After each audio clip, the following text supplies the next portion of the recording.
when I saw Officer Briggs get out of his squad car and angrily approach the car. He pulled out his nightstick and used it to smash the brake light as he walked past, and then used it again and again to put huge dents in the side of the hearse.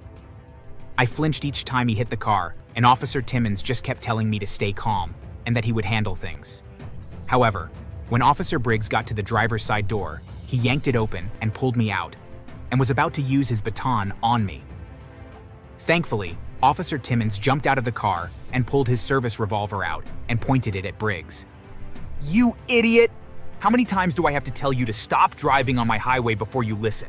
Do I have to cave in your skull before you do as you're told? Put your weapon down and put your hands on your head. Wait, what the hell? We were driving Officer Larry to his funeral service, you psychopath.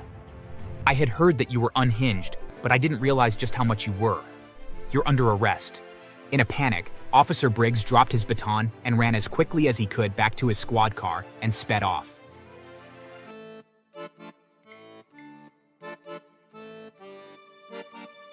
Hi there, my name is Kyle, and I had something very unusual happen to me. Honestly, I didn't think that something like this would happen outside of the movies, but I guess sometimes life can be very strange and unusual. Let me start off by saying that I work as funeral director, and I have been one for a pretty long time. It's a great job if you don't mind working alongside the deceased. I get to help people when they really need it, and make the whole process of saying goodbye to their loved ones a little bit easier. However, I recently encountered someone that didn't agree that my job was important and instead thought it would be funny to mess with me. And of all the people to do it, it was a police officer. The first time that I encountered Officer Briggs was several weeks ago. We had just had a service at the funeral home and we were transporting the deceased to the cemetery. I was driving the hearse along with my coworker, Daniel, and I was going slightly below the speed limit as I wasn't in a hurry when suddenly I saw flashing lights behind me. Confused, I pulled over and waited for the officer to come to the side of my car to explain why I was pulled over. "Hey there, speed racer. Where are you off to?" "Speed racer?" I'm confused, officer. I was going below the speed limit. "Is something wrong?" "Well, for starters, you shouldn't be on this road going that slow. You're impeding traffic, hence my joke about you speeding. You are going too slow. Do you want me to write you a ticket?" "No, of course not. But I didn't know you could get a ticket for going a little below the speed limit." "You can get a ticket for whatever I say you can get one for." "Sir, with all due respect." "No, you can't." "What's going on here?" "Well, I'm the police officer, so with all due respect, I know the law better than some freak that spends all their time with the dead. So you two morons better listen to me. I patrol this stretch of highway and I really don't want to see you driving along it ever again, or I'll pull you over again. You people make me feel uncomfortable. I don't know how you can have such a gross job unless you enjoy playing with the dead. It's weird." "Sir, we are very respectful in our jobs, and we just help people grieve and have peace. We don't do anything odd, and we aren't freaks." That was when he got very angry, and he pulled out his baton and hit the driver's side door, leaving a decent dent. "You listen to me. I don't trust or like you, and if I see you again, I'll make sure you have a very bad day." He then left, and even though we were shaken up, we knew that we had a job to do, and so we finished the trip to cemetery and had the service there. However, on the way back to the funeral home, we took a completely different route, and it ended up taking us 4 times longer in order to do so. But we had no interest in encountering that cop again.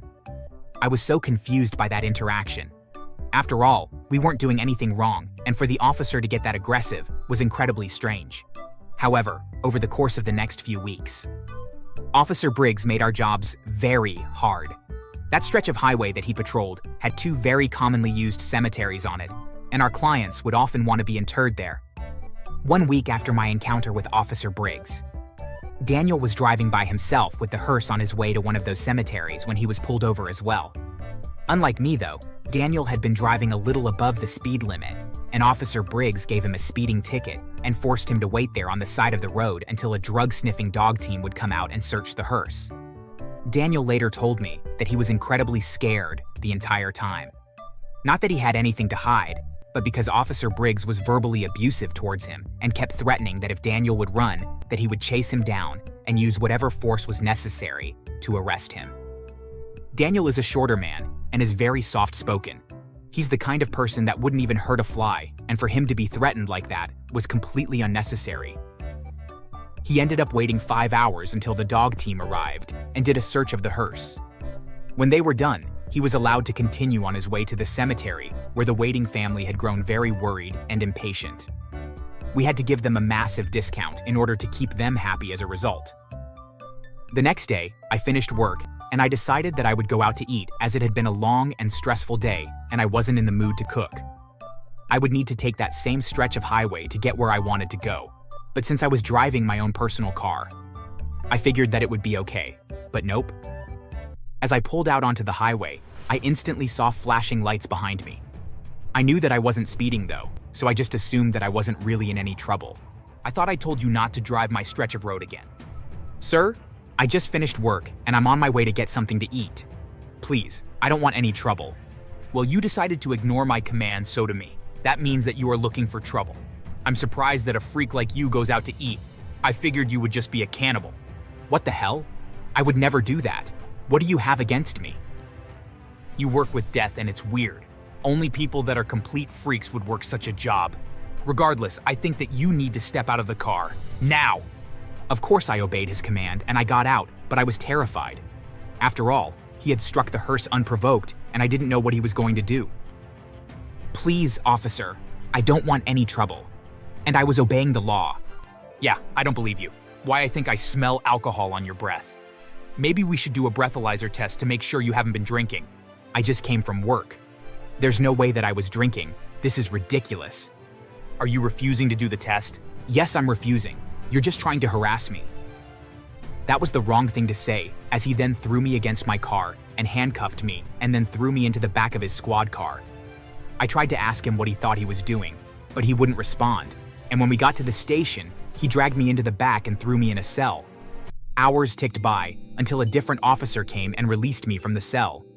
He told me that Officer Briggs had written up a report saying that I had been drunk and belligerent and that I needed to sleep it off and spend the night in the cell, but that this new officer, Officer Timmons, didn't agree with his assessment, and so he had chosen to let me go.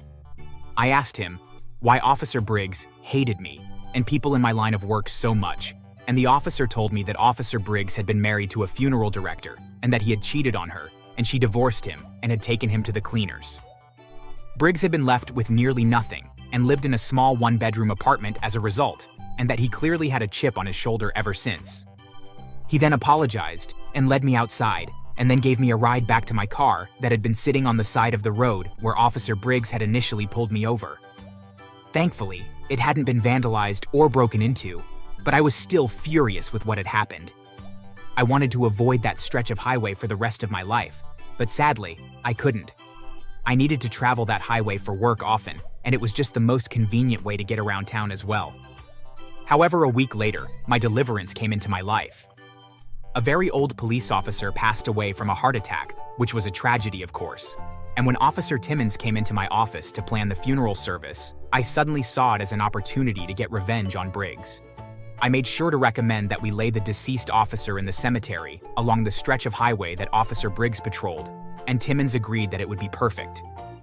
I then asked if Officer Timmons wanted to ride with me in the hearse on the way to the cemetery, and he agreed that it would indeed be an honor to do so. He saw it as a way to show respect to his fellow officer and help escort him to his final place of rest. Sure enough, shortly after we turned onto the highway, we saw flashing lights behind us. Timmons was extremely angry, but said nothing at first. Obediently, I pulled over and waited, and was not the least bit surprised when I saw Officer Briggs get out of his squad car and angrily approach the car. He pulled out his nightstick and used it to smash the brake light as he walked past, and then used it again and again to put huge dents in the side of the hearse. I flinched each time he hit the car, and Officer Timmons just kept telling me to stay calm and that he would handle things. However, when Officer Briggs got to the driver's side door, he yanked it open and pulled me out, and was about to use his baton on me. Thankfully, Officer Timmons jumped out of the car and pulled his service revolver out and pointed it at Briggs. "You idiot! How many times do I have to tell you to stop driving on my highway before you listen? Do I have to cave in your skull before you do as you're told? Put your weapon down and put your hands on your head. Wait, what the hell? We were driving Officer Larry to his funeral service, you psychopath. I had heard that you were unhinged, but I didn't realize just how much you were. You're under arrest." In a panic, Officer Briggs dropped his baton and ran as quickly as he could back to his squad car and sped off. I really don't know what he was thinking he would accomplish by doing so, but Officer Timmons radioed in that Officer Briggs was under arrest and that he was fleeing the scene of a crime. After a few minutes of gathering our bearings, we got back into the car and made our way to the funeral service. After all, I'm a professional and I needed to do my job. After the service was over, Officer Timmons informed me that Officer Briggs had been captured and that the officers that caught him had been forced to use their own batons to subdue him, and that when he would get out of the hospital, that he would be charged and face the consequences of his insane actions. It took a whole month for him to recover enough to stand trial for his crimes, but when he did, he was charged with assault and battery, resisting arrest, wrongful imprisonment, and behavior unbecoming of an officer. The judge sentenced him to 10 years in prison, and as a result, he lost his job and pension as well. Officer Timmons later told me that Briggs was having a really rough time in prison, since most inmates despised cops. Timmons said that Briggs was set up by an inmate for possessing contraband and was badly beaten by the wardens. From then on, the inmates also forced him to clean their cells and frequently stole his belongings. Whenever he complained to the wardens, they ignored him. Timmons also recalled what the inmates said on the day Briggs was taken to prison. "Once a cop, now just another rat behind bars. You spent your life abusing power, now you're powerless." To this day, whenever I drive down that stretch of highway, I still feel very nervous, even though Officer Briggs is no longer patrolling it. It's still crazy to think that he hated me and people from my company just because we shared the same job as his ex-wife, and that he would be willing to throw away what little he had left after his divorce as a result. The one piece of good news, though, is that I ended up becoming really good friends with Officer Timmons, and he has promised me that Briggs will never again harass me. And I am very grateful for that. Thanks for watching.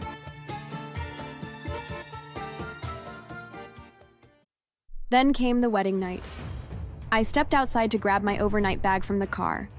A cloth pressed over my mouth, a sharp chemical smell filled my nose, and the world went dark. I woke up in the trunk of a moving car, my wrists tied. Two men were talking in low voices. "Boss says she's not to be hurt. Just keep her here until morning. Won't the husband come looking? Not if he thinks she ran off to see another man." I didn't need a detective to know who had set this up. We stopped in the woods.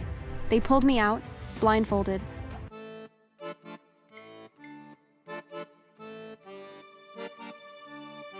I never imagined my wedding night would begin with me locked in the trunk of a car. But before I tell you about the ropes, the darkness, and the sound of tires on gravel, I need to tell you how I met the man who would become my husband, and the mother who would rather see me dead than married to her son. I'm Alana, a black woman from a hardworking family of farmers. We didn't have much money, but we had pride and love. I met James at a charity fundraiser in town. I was volunteering to help serve food, and he was one of the donors. He had this warm, easy smile and didn't act like he was above anyone. We talked about books, food, and how he secretly hated the country club lifestyle. I liked him instantly.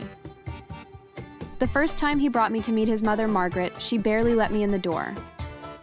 You see, James, my husband, was the only child of Margaret Thornton, a woman who liked to introduce herself as a lady of class.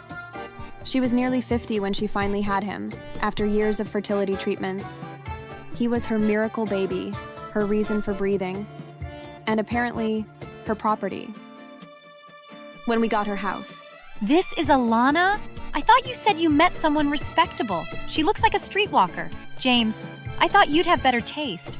Pretty enough girl, but you know these situations never last." "Mom!" "What? I'm just saying you could do better. And don't tell me you're serious about this. She's probably after your money." She never shook my hand. She looked me over like I was a handbag she didn't want to buy, then turned her back on me. From then on, every meeting was the same. A thin smile, then a poisonous comment. "Your skin is exotic.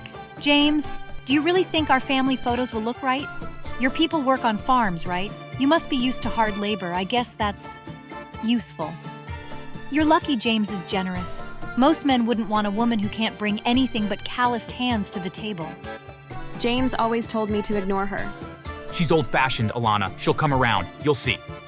But she didn't. While we were dating, she even tried to frame me twice. Once, she slipped an expensive bracelet into my bag during a family dinner and pretended to find it later. James checked the security camera in the hallway and saw her do it. The second time, she called him crying that her wallet was missing. Then he found it under my seat in her car. She acted shocked, claimed she had no idea how it got there. James believed me both times, but she never apologized. When I got pregnant, she didn't congratulate us. Instead, she told James in front of me. It might not even be yours. Girls like her, they know how to make a man feel trapped. The months before the wedding were hell. When I moved into the Thornton house after we got engaged, she made it her mission to turn my life into a full-time endurance test. I cooked, cleaned, and ran errands while she sat in the living room pretending to be too weak to lift a finger. She'd invite her friends over, then call me in to serve drinks so she could say things like, This is Alana, James's fiancée. She's from a farming family, so she's good at cleaning up messes. The women would chuckle while I smiled tightly and left the room. If I took too long bringing their tea, she'd say loudly, She's a bit slow, but that's to be expected. Worst part, she will spill something on the floor and call me to come clean when I came, and was cleaning the living room floor when Margaret's voice cut through the quiet, sharp as a whip. Oh, don't mind her, ladies. She's just my little helper. Gotta keep her busy, you know. Otherwise, who knows what she might get up to. Her three friends chuckled politely, sipping tea while watching me like I was a circus act. Can you believe it? My first grandchild is going to be black. Not that I'm against it, of course. But honestly, I never thought my son's children would look so different. My hands froze on the bucket handle, hot shame burning my cheeks. The worst part wasn't even her words. It was the way she looked at me after, like she'd won some private battle. On the day of the wedding, she claimed she was too ill to attend. James was upset, but I knew it was just another one of her mind games. The ceremony was beautiful. My family and friends were all there. James looked at me like I was his whole world. For a moment, I thought maybe, just maybe, Margaret couldn't ruin this. Then came the wedding night. I stepped outside to grab my overnight bag from the car. A cloth pressed over my mouth, a sharp chemical smell filled my nose, and the world went dark. I woke up in the trunk of a moving car, my wrists tied. Two men were talking in low voices. Boss says she's not to be hurt. Just keep her here until morning. Won't the husband come looking? Not if he thinks she ran off to see another man. I didn't need a detective to know who had set this up. We stopped in the woods. They pulled me out, blindfolded. Then one of them froze. Alana, from Miller's Grove? I knew that voice. Then he removed his mask. Troy? He froze. His eyes narrowed, then softened with recognition. Years ago, behind our middle school gym, two older boys had Troy cornered, shoving him against the wall. Hey, leave him alone! I had grabbed a stick and swung it wildly, not caring if I got hit. They ran off, muttering insults. Troy had been shaking, but he smiled at me with the same look I was seeing now. It was Troy Parker, a boy I'd known in school. His family had been poor, and I used to give him half my lunch when he had nothing. Jesus, I didn't know it was you. The woman who hired us said you were trouble for her son. Margaret. Yeah. Look, go straight down this road. There's a gas station. I'll tell the other guy you got away. I walked until my legs ached, reached the gas station, and took a cab back. I didn't tell James. I had no proof, and I knew she'd twist the story. 2 weeks later, James went on a business trip. That's when Margaret decided to finish what she started. I came home from grocery shopping to find the front door unlocked. My instincts told me something was off. When I stepped inside, there she was, wearing black clothes, gloves, and a ski mask, holding a bottle of acid. What the hell are you doing here? Making sure my son sees you for what you really are, ugly on the outside to match what's inside. She lunged at me. I ran, heart pounding. She chased me up the stairs, but her foot caught the rug.